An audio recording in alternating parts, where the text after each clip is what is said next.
Hello everyone and welcome to the first episode of Python programming for biology, medicine and genetics. A very fantastic journey. I'm Hamid Reza Ulhassani, PhD of Computer Engineering, researcher, chief data scientist and founder of DataBiox. I'm very happy to see you again in this video series. As you may know, I have a similar playlist but for R programming.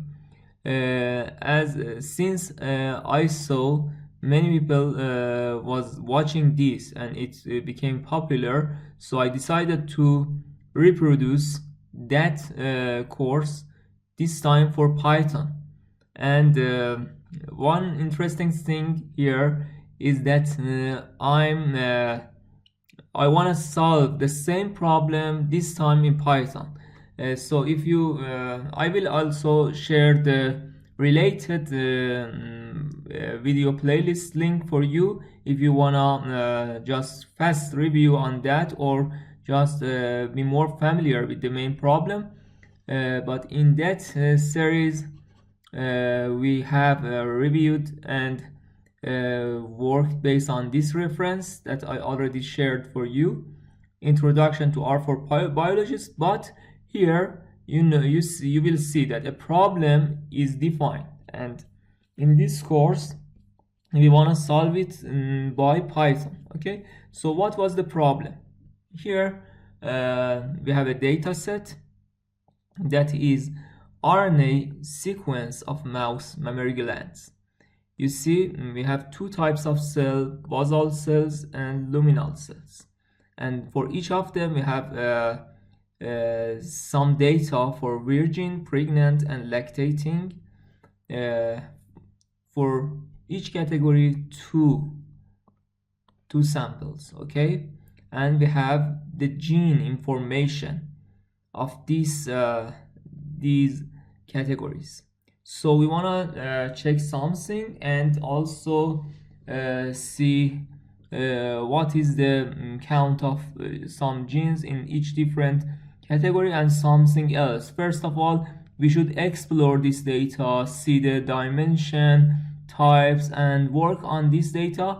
Okay, so for the start, we have some very fantastic libraries in Python. Really, Python is very strong tools for AI and many other things. But in my opinion, I really love R more than anything. But since Python is really strong and very good tools for AI and some other things, also for data science, so here we will also cover Python. And here and the very good positive point of Python is that it has many fantastic and useful libraries that we also cover here in these episodes, like Pandas, that is a very useful library for data science, and also Matplotlib for visualization, NumPy for numerical operations. BioPython is a special library or package, is better to say package, for bioinformatics, and ScanPy for genetics we will cover later. And also these are some libraries that we will cover hopefully in this course. Okay, so and also I will share the references and books for you, like this Pandas, a powerful Python for data analysis toolkit. And one more thing, it's right that this course is for biology, medicine and genetics, but it can also be useful for all who are interested in Python for data science, because the problems are defined in the biology, medicine and genetics area, but the characteristics and are in the type of data science problems. So it can also be good and useful. I hope that it be useful for those who are interested in data science. Okay, so let's go ahead. As I discussed for you, for this one, I had a data set that I already shared with you, and again I will share the links here. We had two files. First of all, these,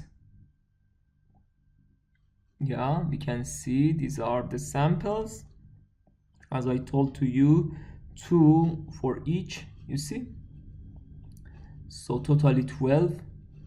And also this one,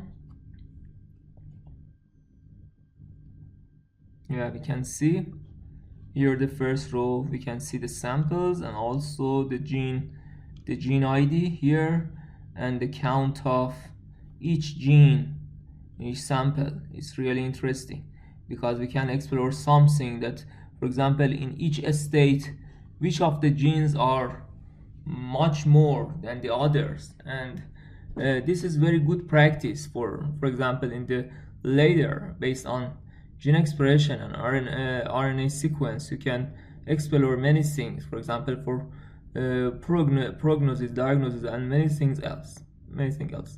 Okay, so first of all, I had copied these two files in my Google Drive. Since we are using Google Colab for Python, you can also use Jupyter notebooks, no problem, but Colab is really good tools and it's online, and also will share the links with you. So it is very great tools introduced by Google. And one more advantage of that is that it also, in some cases that you need GPU, it will also allocate GPU for you. So first of all, here we will change the name, for example, Python series 1, the episode 1. Okay, here is the Python platform, online, and a platform by Google. Okay, so it is, the kernel is Python. Okay, from google.colab import drive, since we want to use Google Drive. Okay, and then import Pandas as PD. PD is an alias, that is a short name that we can refer to this library. Okay, so usually they use PD, and it's very good name. Okay, so shift plus enter, or just run this.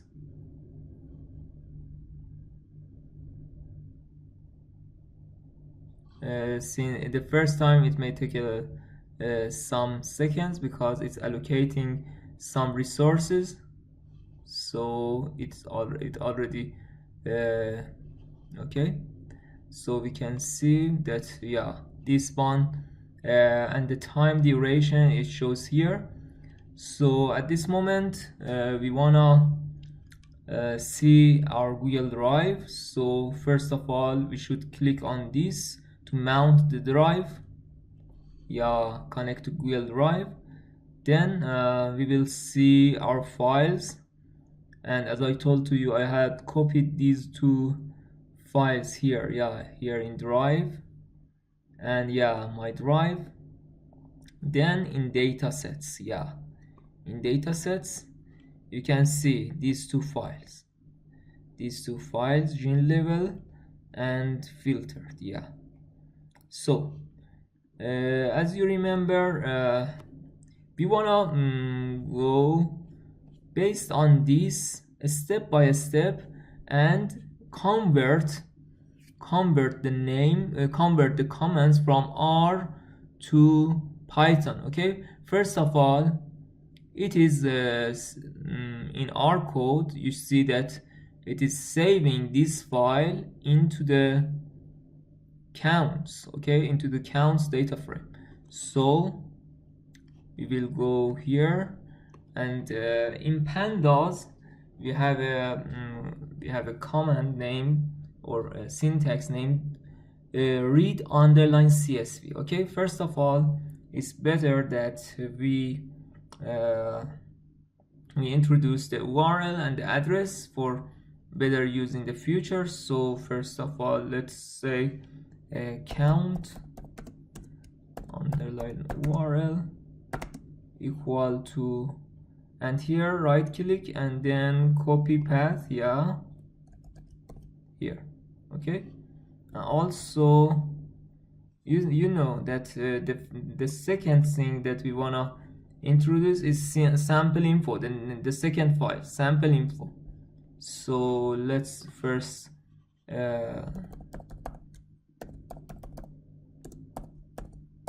URL or address, no difference, it's just the name, and here, yeah, copy path here and then run. Okay, so we want to make them and convert them to data frame. Okay, so count equal to pd dot read underline. First of all, we want to read them and put them in this file, in this array CSV, yeah, count underline URL. Also sample info, you see pd dot read underline CSV sample, yeah, here. Okay, then we will run it. Okay, it runs successfully. So let's take a look at these two files. For example, first sample info, which is shorter. Yeah, we can see here. Yeah, great. The data set is shown here, and you know, in R we had the command head here also, but the difference is that here is object oriented. So we will write sample info dot head. Okay, so it will show us the first 5 rows. You see the first 5 rows here. Also we can use tail, yeah. Again, we can have count. You know, count is very big data set. It will show just some rows from the top and some rows from the down. And again, we can have count dot head. Yeah, here you can see. And also for getting the information about the shape, also dimension, we can say count dot dimension. Yeah, it's 2-dimensional. We can understand easily. It's just 2-dimensional. And also count dot shape. We wanna see the shape. Okay. Okay, it's 23,735 and 14 columns. Yeah, this is row and this is column, so this is 2-dimensional. And as you remember, we had something in the before we had something. Yeah, these are the things that we already done it. And we had something to check the describe. Yeah, these are something that we have already covered for describing, for summary of the data set. Okay, here we can use describe. count.describe.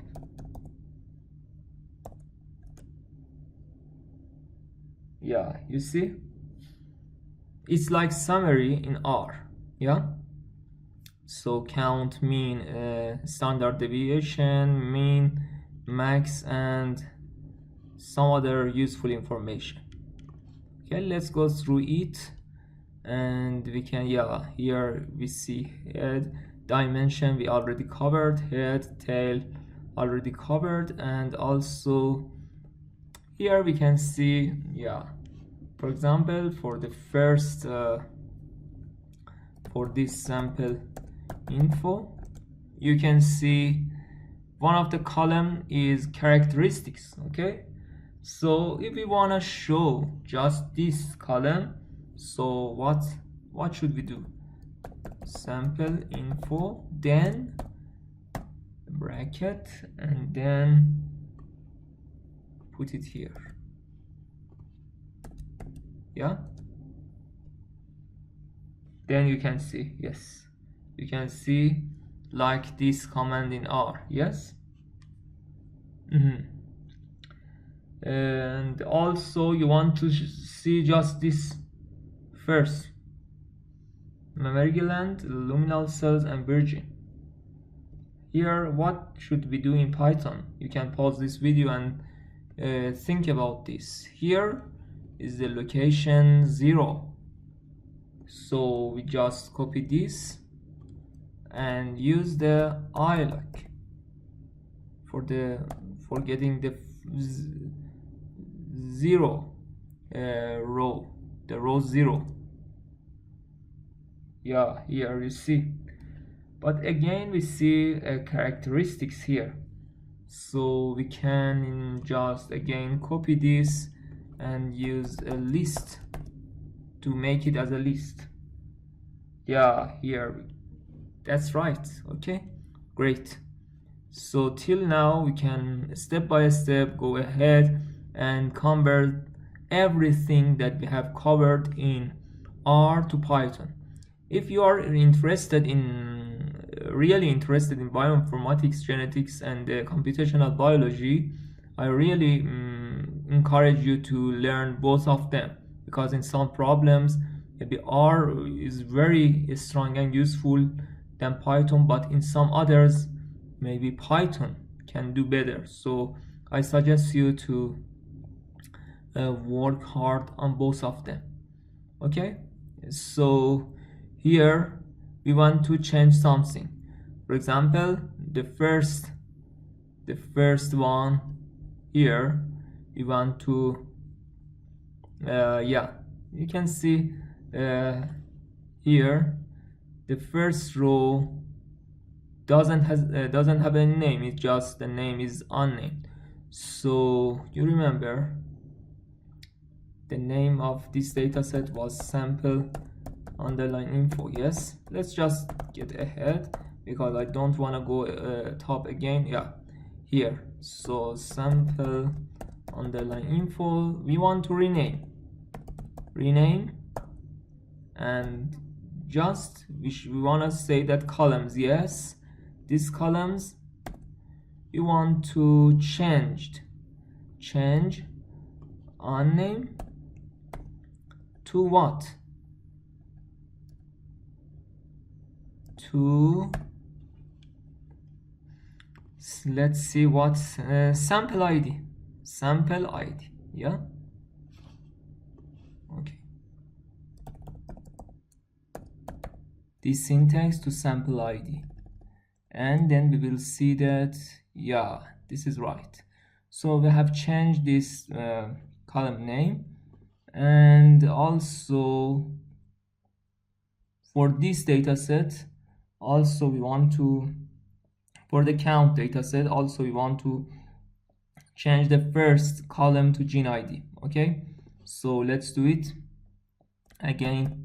Count, we want to see the head. Yeah, okay, and count dot, this is the data frame, then rename. Yeah, yes, and then columns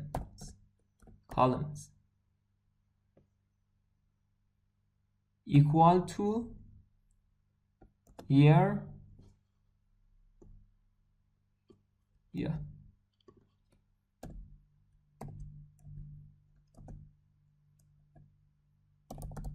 GREIN ID. Yes, I hope it works. Yeah, that's great, it works this time. The previous time I think I made a mistake, and then finally we corrected it. Okay, and got the good results. So I think until here is enough. Yeah, I already covered this for you summary. We could see that we saw that it is and the command for this is describe. Let me show you again. Describe count dot describe. Yeah, it's like summary in R. It's very important that when we work on these two, we know the similarities between these two programming language. Okay, so it will make everything easy for us, and both of them will help us. Okay, I think for this episode is enough. Kindly share your feedbacks, comments, and everything that can make these contents better for you and more useful for you. I'm very happy to see you again here, and also if you are interested, please share this with your friends and colleagues who are interested, and kindly let me know your feedbacks for the improvement of this series. Okay, hope to see you in the next videos. Bye.